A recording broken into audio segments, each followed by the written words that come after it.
오늘 우리에게 주신 하나님의 말씀은 베드로후서 1장 12절에서 21절까지의 말씀입니다. 저와 여러분이 한 절씩 교독하겠습니다. 그러므로 너희가 이것을 알고 이미 있는 진리에 서 있으나 내가 항상 너희에게 생각나게 하려 하노라. 내가 이 장막에 있을 동안에 너희를 일깨워 생각나게 함이 옳은 줄로 여기노니 이는 우리 주 예수 그리스도께서 내게 지시하신 것 같이 나도 나의 장막을 벗어날 것이 임박한 줄을 알미라. 내가 힘써 너희로 하여금 내가 떠난 후에라도 어느 때나 이런 것을 생각나게 하려 하노라. 우리 주 예수 그리스도의 능력과 강림하심을 너희에게 알게 한 것이 교묘히 만든 이야기를 따른 것이 아니요 우리는 그의 크신 위엄을 친히 본 자라. 지극히 큰 영광 중에서 이러한 소리가 그에게 나기를 이는 내 사랑하는 아들이요 내 기뻐하는 자라 하실 때에 그가 하나님 아버지께 존귀와 영광을 받으셨느니라. 이 소리는 우리가 그와 함께 거룩한 산에 있을 때에 하늘로부터 난 것을 들은 것이라.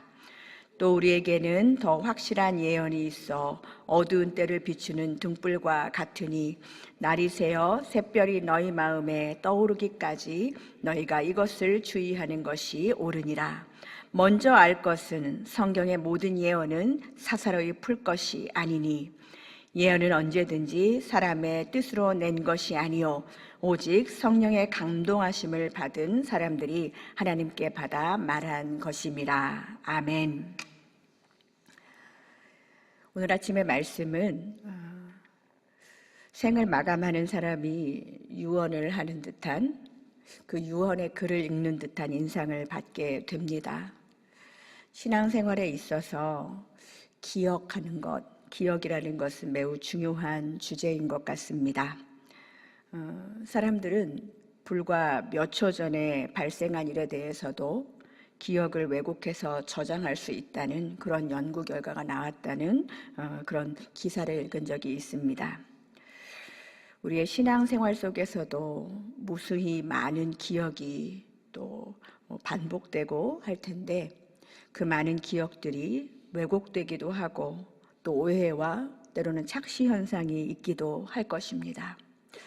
베드로는 그런 인간적인 그 연약한 생각이나 인간의 생각에 기대어하는 그런 기억에 대해서 생각나게 하려 하노라라고 말한 것이 아닙니다. 오늘 말씀을 읽다 보면 생각나게 한다라는 말이 굉장히 반복되는 것을 볼 수 있지요. 베드로가 말한 기억의 근거, 생각나게 하는 것의 확실한 근거, 그것은 바로 하나님의 말씀, 확실한 진리입니다. 이 확실한 진리 위에 항상 서 있기를 원하는 베드로의 의지가 많은 성도들에게 정말 사도로서 하고 싶은 그 베드로의 생각이 오늘 말씀에 잘 담겨져 있습니다. 오늘 보면 13절을 같이 한번 읽어보겠습니다. 내가 이 장막에 있을 동안에 너희를 일깨워 생각나게 함이 옳은 줄로 여기노니 14절 이는 우리 주 예수 그리스도께서 내게 지시하신 것 같이 나도 나의 장막을 벗어날 것이 임박한 줄을 알미라. 베드로는 진짜 유언을 지금 하고 있는 거예요. 베드로는 자신의 삶을 마감하기 전까지 최선을 다해서 이 편지를 읽는 성도들에게 성경의 권위와 또 그 진리의 중요성을 확실히 보다 더 많이 한 사람이라도 더 인식시켜야 할 그런 마음의 소명을 갖고 끝까지 최선을 다해서 이야기를 해나가고 있습니다. 당시에는 아직 구약 성경 이외에 이 복음서나 서신서와 같은 신약 성경이 정경화되지 않았기 때문에 성도들은 박해 속에서 주님이 오신다더니 하면서 주님의 재림을 기다리며 그것이 지연되니까 혼란스럽고 또 그렇기 때문에 그런 혼란 가운데 많은 흔들어대는 여러 무리들이 있었고 이런 흔들림을 경험하면서 베드로는 더 이상 이 성도들의 믿음의 흔들림을 보기가 어려웠던 것 같습니다. 그래서 그에게는 생애 한가운데서 또 생을 마감하기 직전, 아니 생을 마감한 이후에도 진리의 말씀을 생각나게 하는데 최선을 다해야 되겠다라는 그런 말씀을 남기고 있습니다. 오늘 15절을 보겠습니다. 내가 힘써 너희로 하여금 내가 떠난 후에라도 어느 때나 이런 것을 생각나게 하려 하노라. 내가 힘써 너희로 하여금 내가 떠난 후에라도, 이것은 그냥 몸의 떠남이 아니라 생을 마감하는 것, 순교 이후를 이야기하는 것이겠죠. 저는 이 말씀을 처음 대했을 때 약간 전율과 소름 비슷한 것이 돋았습니다.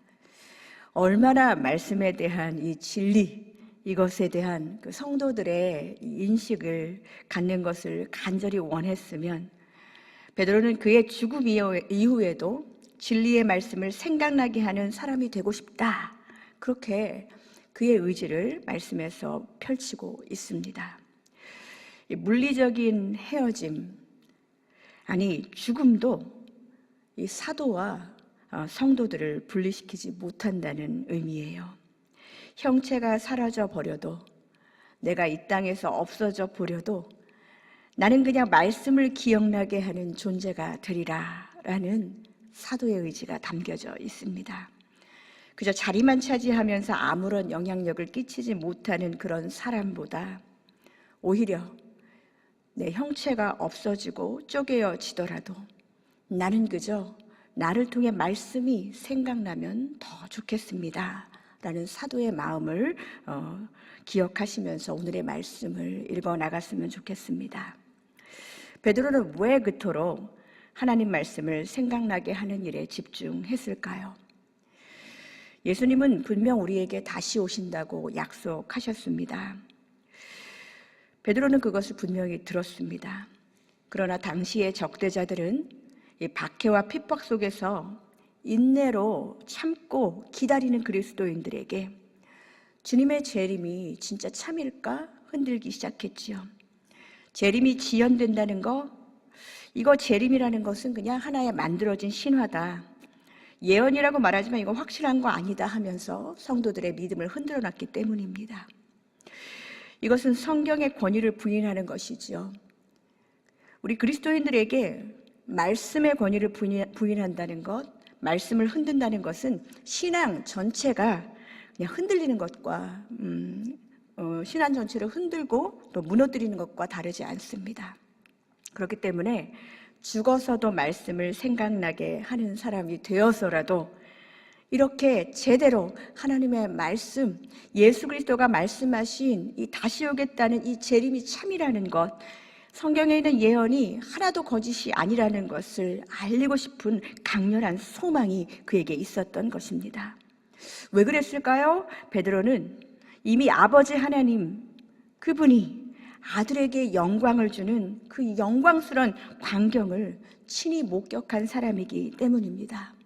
몇 명 안 됐어요. 그 뽑힌 제자들 중에 이제 내가 할 일은 이것이 진짜 있었던 일이라는 것을 어떤 방법으로든 전해야 되겠다라는 그 마음밖에는 없었던 것입니다.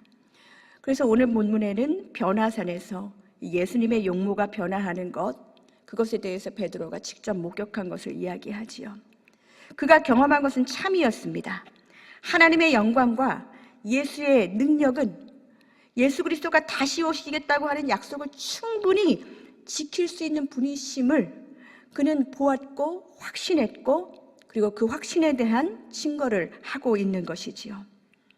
하나님의 임재를 경험하고 예수 그리스도의 능력을 친히 경험한 베드로는 잘 보지도 못했으면서 알지도 못하면서 그저 흔들리는 믿음 안에 있는 그리스도인들을 미혹하면서 더 어둠 속을 걸어가고 있는 사람들에게 빛을 비추는 게 아니라 그 빛마저도 꺼버리려고 하는 그 사람들을 경고하고 있습니다.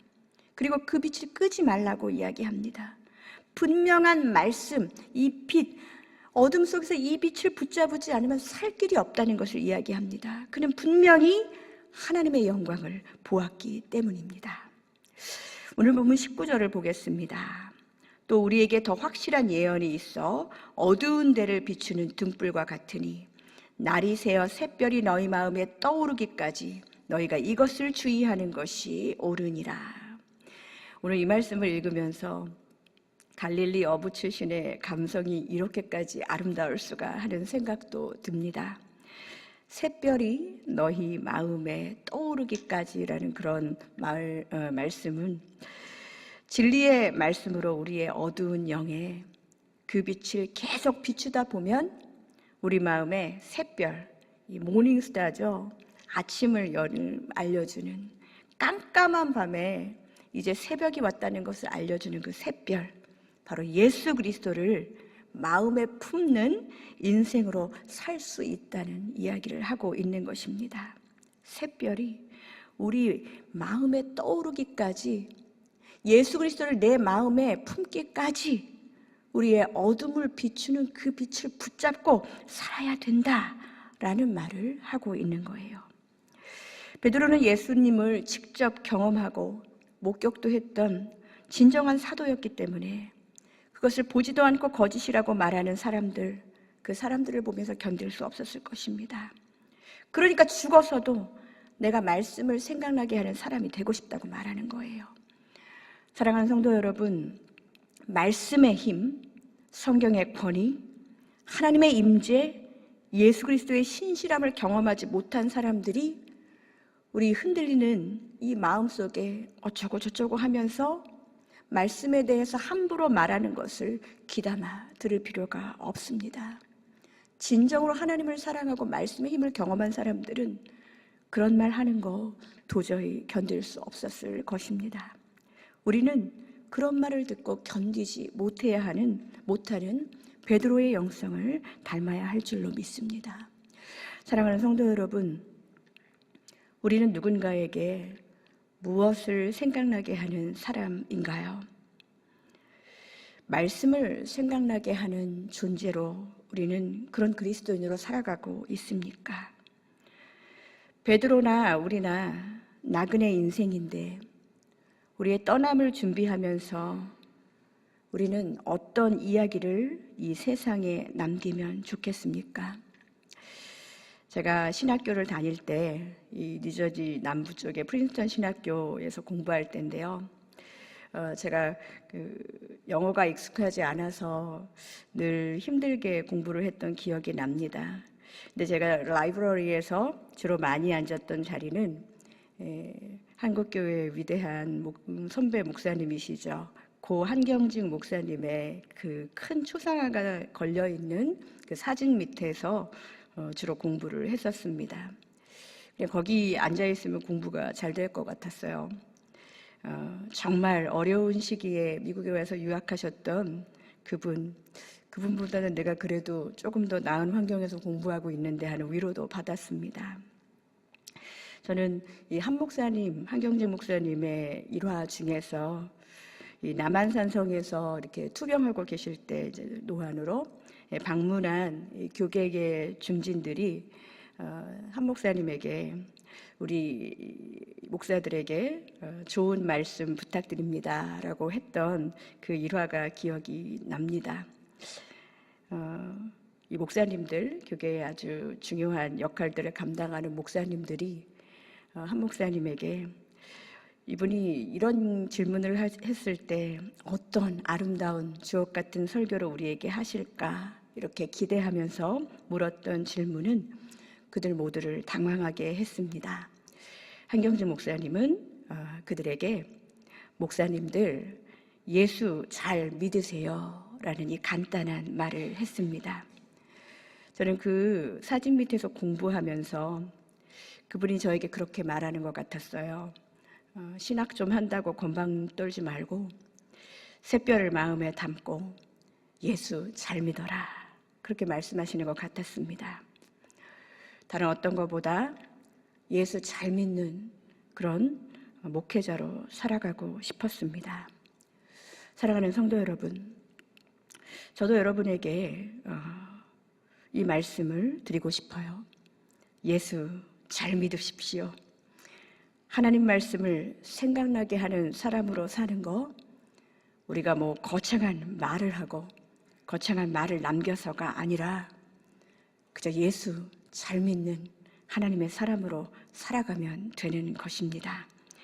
하나님의 사람으로 예수 그리스도를 알아가는 지식 안에서 끊임없이 주님 오실 때까지 성장과 성숙을 하는 자라나는 신앙인으로 예수 잘 믿는 성도로 살아가시기를 주님의 이름으로 부탁드립니다. 함께 기도하겠습니다.